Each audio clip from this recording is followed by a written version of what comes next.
It is now with very great pleasure and a very great sense of honour that I call Mr. James Baldwin to speak third to this motion.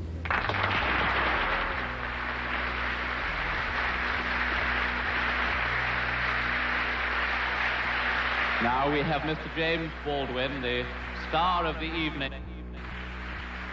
who has been sitting, listening attentively, getting a wonderful reception here in the Cambridge Union. Tremendous enthusiasm from all sides of the House for Mr. Baldwin, who has been listening to the arguments. Now will bring the voice of actual experience to the debate. Good evening. I find myself, not for the first time, in the position of a kind of Jeremiah. For example, I don't disagree with Mr. Burford that the inequality suffered by the American Negro population of the United States has hindered the American dream. Indeed it has. I quarrel with some other things he has to say. The other, deeper element of a certain awkwardness I feel has to do with one's point of view. I have to put it that way. One's sense or one's system of reality. It would seem to me that the proposition before the House, when I put it that way, is the American dream at the expense of the American Negro, or the American dream is at the expense of the American Negro, is a question hideously loaded, and that one's response to that question, or one's reaction to that question, has to depend on an effect on where you find yourself in the world, what your sense of reality is, what your system of reality is. That is, it depends on assumptions which we hold so deeply as to be scarcely aware of them. A white South African, or a Mississippi sharecropper, or a Mississippi sheriff, or a Frenchman driven out of Algeria, all have, at bottom, a system of reality which compels them to, for example, in the case of the French exile from Algeria, to defend French reasons for having ruled Algeria. The Mississippi or the Alabama sheriff, who really does believe when he's facing a Negro boy or girl, that this woman, this man, this child, must be insane to attack the system to which he owes his entire identity. Of course, for such a person, the proposition of which we're trying to discuss here tonight does not exist. And on the other hand, I have to speak as one of the people who've been most attacked by what we must now here call the Western or the European system of reality. What white people in the world, the doctrine of white supremacy, I hate to say it here, comes from Europe. That's how it got to America. Beneath then, whatever one's reaction to this proposition is, has to be the question of whether or not civilizations can be considered as such equal, or whether one civilization has the right to overtake and subjugate and in fact to destroy another. Now what happens when that happens? Leaving aside all the physical facts which one can quote, leaving aside rape or murder, leaving aside the bloody catalog of oppression, which we are in one way too familiar with already. What this does to the subjugated, the most private, the most serious thing this does to the subjugated, is to destroy his sense of reality. It destroys, for example, his father's authority over him. His father can no longer tell him anything because the past has disappeared, and his father has no power in the world. This means, in the case of an American Negro, born in that glittering republic, and in the moment you are born, since you don't know any better, every stick and stone and every face is white, and since you have not yet seen a mirror, you suppose that you are too. It comes as a great shock around the age of 5 or 6 or 7 to discover that the flag to which you have pledged allegiance, along with everybody else, has not pledged allegiance to you, It comes as a great shock to discover that Gary Cooper killing off the Indians, when you were rooting for Gary Cooper, that the Indians were you. It comes as a great shock to discover that the country, which is your birthplace, and to which you owe your life and your identity, has not in its whole system of reality evolved any place for you. The disaffection, the demoralization, and the gap between one person and another, only on the basis of the color of their skins, begins there and accelerates throughout a whole lifetime. So presently you realize you're 30 and are having a terrible time managing to trust your countrymen. By the time you are 30, you have been through a certain kind of mill. And the most serious effect of the mill you've been through is again not the catalog of disaster. The policemen, the taxi drivers, the waiters, the landlady, the landlord, the banks, the insurance companies, the millions of details, 24 hours of every day, which spell out to you that you are a worthless human being. It is not that. It's by that time you've begun to see it happening in your daughter or your son or your niece or your nephew. You are 30 by now, and nothing you have done has helped you to escape the trap. But what is worse than that is that nothing you have done, and as far as you can tell, nothing you can do, will save your son or your daughter from meeting the same disaster and not impossibly coming to the same end. Now, we're speaking about expense. I suppose there are several ways to address oneself to some attempt to define what that word means here. Let me put it this way, that from a very literal point of view, the harbors and the ports and the railroads of the country,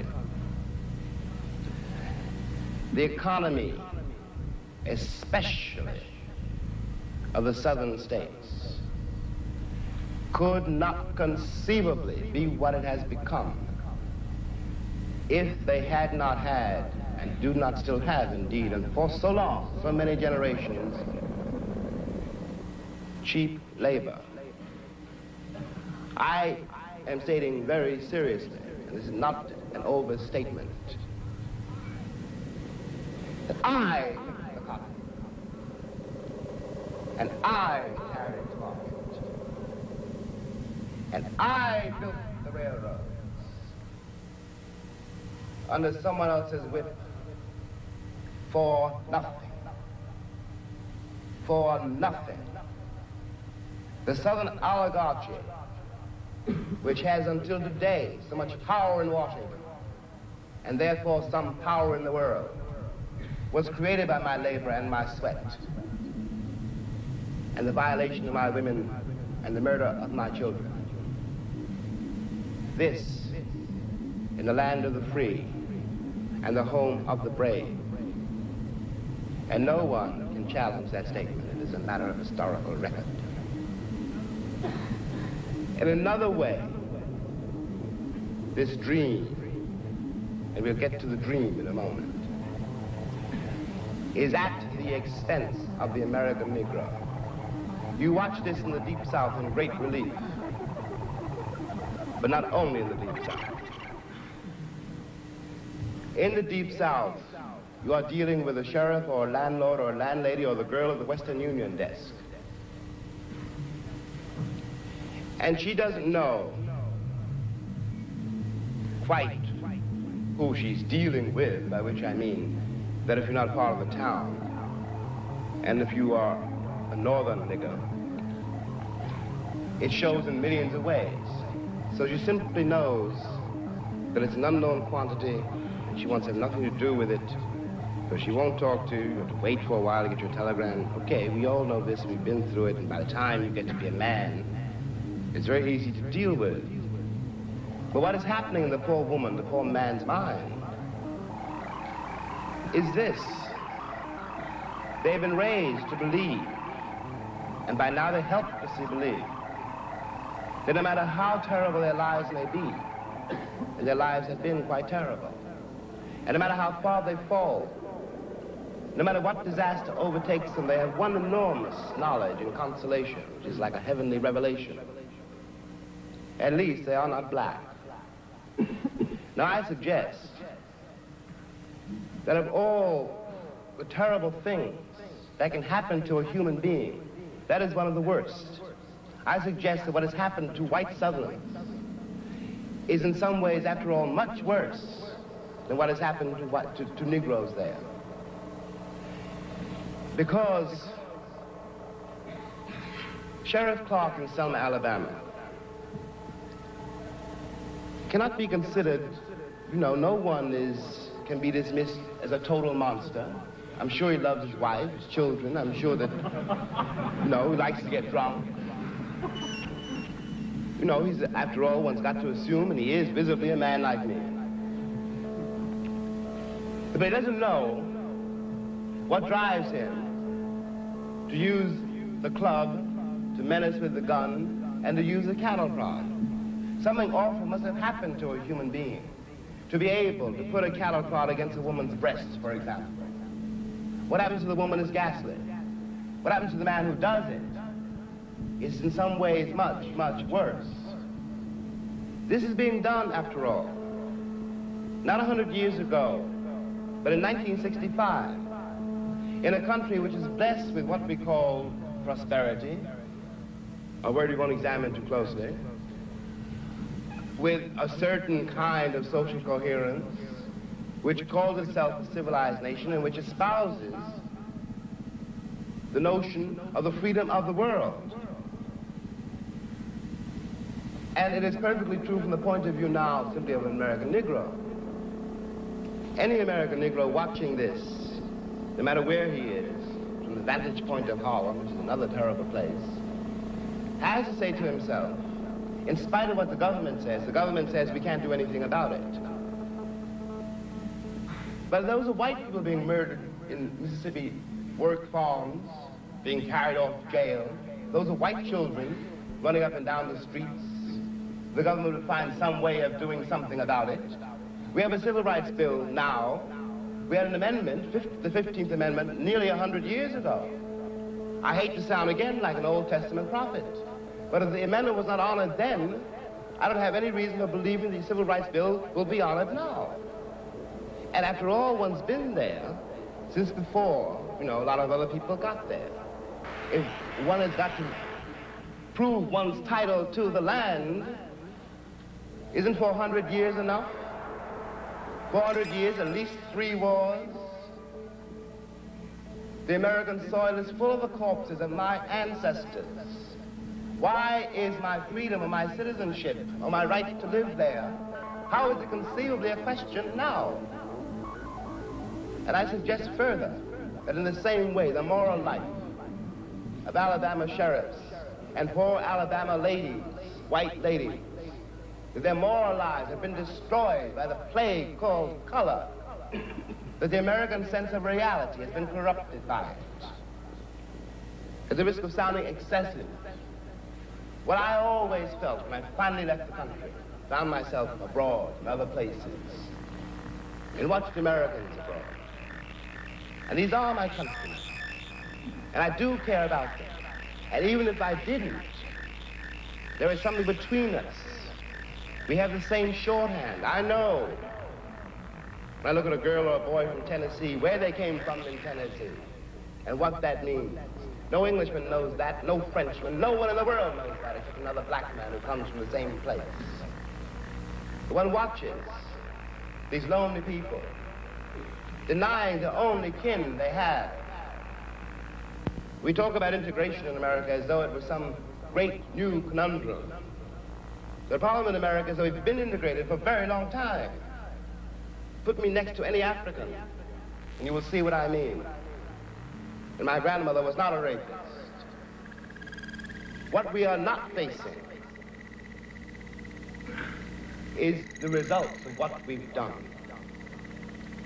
What one begs the American people to do for all our sakes is simply to accept our history. I was there not only as a slave, but also as a concubine. One knows the power, after all, which can be used against another person if you've got absolute power over that person. It seemed to me when I watched Americans in Europe that what they didn't know about Europeans was what they didn't know about me. They weren't trying, for example, to be nasty to the French girl or rude to the French waiter. They didn't know they hurt their feelings.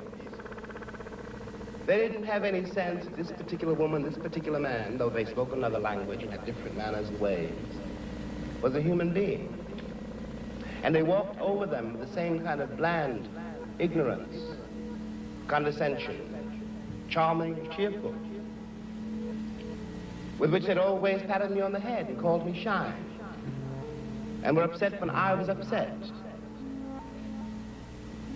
What is relevant about this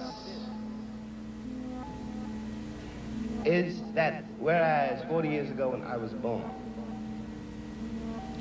the question of having to deal with what is unspoken by the subjugated, what is never said to the master, of ever having to deal with this reality was a very remote possibility. It was in no one's mind. When I was growing up, I was taught in American history books that Africa had no history, and neither did I. That I was a savage, about whom the less said the better, who had been saved by Europe and brought to America. And of course, I believed it. I didn't have much choice. Those were the only books there were. Everyone else seemed to agree. If you walk out of Harlem, ride out of Harlem, downtown, the world agrees. What you see is much bigger, cleaner, whiter, richer, safer than where you are. They collect the garbage. People obviously can pay their life insurance. The children look happy, safe. You're not. And you go back home. And it would seem then, of course, that it's an act of God, that this is true, that you belong where white people have put you. It is only since the Second World War that there's been a counter-image in the world. And that image not come about through any legislation on the part of any American government, but through the fact that Africa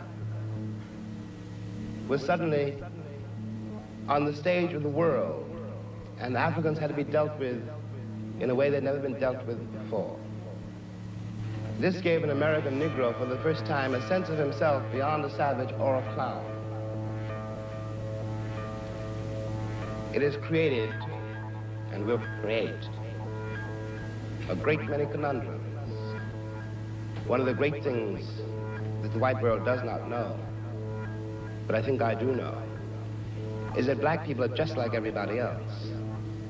One has used the myth of Negro and the myth of color to pretend and to assume that you are dealing essentially with something exotic, bizarre, and practically, according to human laws, unknown. Alas, it is not true. We are also mercenaries, dictators, murderers, liars. We are human too.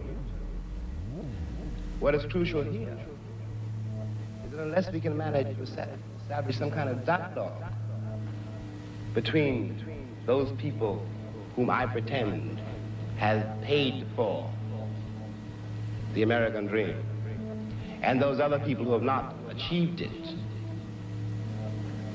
we will be in terrible trouble. I want to say at the end, the last, is that is what concerns me most. We are sitting in this room and we are all, at least we like to think we are, relatively civilized. And we can talk to each other at least on certain levels. So that we could walk out of here assuming that the measure of our enlightenment, or at least our politeness, has some effect on the world. It may not. I remember, for example, when the ex-Attorney General, Mr. Robert Kennedy, said that it was conceivable that in 40 years in America we might have a Negro president. And that sounded like a very emancipated statement, I suppose, to white people. They were not in Harlem when this statement was first heard, and did not hear, and possibly will never hear, the laughter and the bitterness and the scorn with which the statement was greeted. From the point of view of the man in the Harlem barbershop, Bobby Kennedy only got here yesterday. And now he's already on his way to the presidency. We've been here for 400 years, and now he tells us that maybe in 40 years, if you're good, we may let you become president. What is dangerous here is the turning away from anything any white American says. The reason for the political hesitation in spite of the Johnson landslide is the one that's been betrayed by American politicians for so long. And I'm a grown man, and perhaps I can be reasoned with. I certainly hope I can be. But I don't know, and neither does Martin Luther King. None of us know how to deal with those other people whom the white world has so long ignored, who don't believe anything the white world says and don't entirely believe anything I or Martin say. And one can't blame them. You watch what has happened to them in less than 20 years. It seems to me that the city of New York, for example, this is my last point, which has had Negroes in it for a very long time. If the city of New York were able, as it has indeed been able, in the last 15 years to reconstruct itself, tear down buildings and raise great new ones, downtown and for money, and has done nothing whatever except build housing projects in the ghetto for the Negroes. And of course the Negroes hate it. Presently the property does indeed deteriorate because the children cannot bear it. They want to get out of the ghetto. If the American pretensions were based on more solid, a more honest assessment of life and of themselves, it would not mean for Negroes, when someone says urban renewal, that Negroes simply going to be thrown out to the streets, which is what it does mean now. This is not an act of God. We're dealing with a society made and ruled by men. If the American Negro had not been present in America, I am convinced that the history of the American labor movement would be much more edifying than it is. It is a terrible thing for an entire people to surrender to the notion that 1/9 of its population is beneath them. And until that moment, until the moment comes when we, the American people, are able to accept the fact that I have to accept, for example, that my ancestors are both white and black, that on that continent we are trying to forge a new identity for which we need each other, and that I am not a ward of America. I am not an object of missionary charity. I am one of the people who built the country. Until this moment, there is scarcely any hope for the American dream, because the people who are denied participation in it, by their very presence, will wreck it. And if that happens, it's a very grave moment for the West. Thank you.